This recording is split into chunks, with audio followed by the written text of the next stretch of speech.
बात उस जमाने की है जब एक देश पर एक राजा हुकूमत कर रहा था। राजा बहुत होशियार और अक्लमंद था, लेकिन वह अभी तक कुंवारा था क्योंकि उसे अपनी पसंद की लड़की नहीं मिल रही थी। वजीर, तुम्हें जो काम दिया गया था, क्या तुमने उस काम को पूरा किया? माफ कीजिए महाराज, हमने पूरा राज्य ढूंढ लिया मगर हमें ऐसी लड़की कहीं नहीं मिली। कोई बात नहीं मंत्री, मगर तुम अपनी तलाश को जारी रखो और हो सके तो आसपास के कई और राज्यों में ढूंढो। क्या पता हमें हमारी पसंद की पत्नी मिल जाए।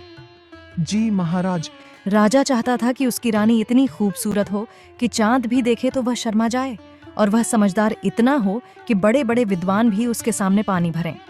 उसने अपने कुछ खास दोस्तों को बोला कि ऐसी लड़की कहीं भी मिले तो तुरंत खबर लेकर आओ। मगर कई सालों की तलाश के बाद भी कोई ऐसी लड़की ना मिली, क्योंकि जो लड़कियां अक्लमंद और समझदार थीं वह खूबसूरत नहीं थीं, और जो खूबसूरत थीं उनमें अकल की कमी थी। राजा को समझ नहीं आ रहा था कि वह करें तो क्या करें।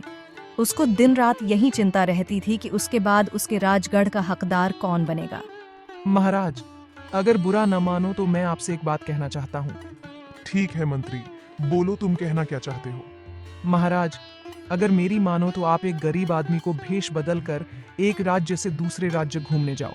फिर हो सकता है कि कोई लड़की आपको पसंद आ जाए। राजा को वजीर की सलाह बहुत ही पसंद आई। उसने एक गरीब आदमी का भेष बनाया और महल से निकल गया। अभी वह राज्य के बाहर निकला ही था कि उसे एक किसान मिला जो अपने गांव जा रहा था। भाई, अगर तुम मेरे साथ चलना पसंद करोगे तो मैं भी तुम्हें सवारी पर बिठा लूंगा। अरे भाई, तुम तो खुद ही पैदल चल रहे हो, तुम मुझे सवारी में क्या बिठाओगे? राजा ने उस बात का कोई जवाब नहीं दिया और दोनों साथ साथ चलने लगे। वे दोनों थोड़ी ही दूर गए होंगे कि वह एक खेत के पास से गुजरे जिसमें गेहूं का फसल खड़ी थी। कितनी शानदार फसल है, बहुत अच्छी फसल है, लेकिन पता नहीं कि ये फसल कटी हुई है या बिना कटी। तुम्हें नजर नहीं आता कि ये फसल कटी हुई है या बिना कटी? मेरे भाई, बहुत सी चीजें ऐसी होती हैं जो होती कुछ और हैं, दिखाई कुछ और देती हैं। बेचारा किसान को ये बात समझ में ही नहीं आई। वह चुपचाप ही रहा। वह अभी थोड़ी ही दूर गए होंगे कि सामने से एक अर्थी लिए जा रहे थे लोग एक मुर्दे को शमशान घाट लेकर जा रहे थे। यह आदमी जिंदा है या मुर्दा? तुम्हें दिखाई नहीं देता क्या? अगर यह जिंदा होता तो लोग इसे शमशान घाट क्यों ले जाते? तुम्हारे दिमाग का जरूर कोई पैच ढीला है। इसके बाद वह आगे बढ़ने लगे। चलते चलते शाम हो गई और किसान का गांव भी आ चुका था। अरे भाई, तुम कहाँ जाओगे? मेरी मंजिल अभी बहुत दूर है, पर सोचता हूँ कि सुबह को ही जाओ क्योंकि मैं थक गया हूँ और भूख भी लग रही है।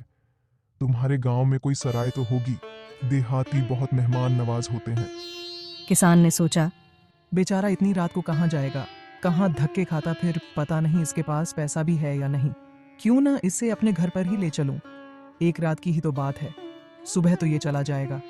अरे भाई, तुम कैसे जाओगे मेरे घर में? आज रह लो। ये भी सोच लेता हूँ कि शायद सुबह को ही जाऊं क्योंकि मैं थक गया हूँ और भूख भी लग रही है।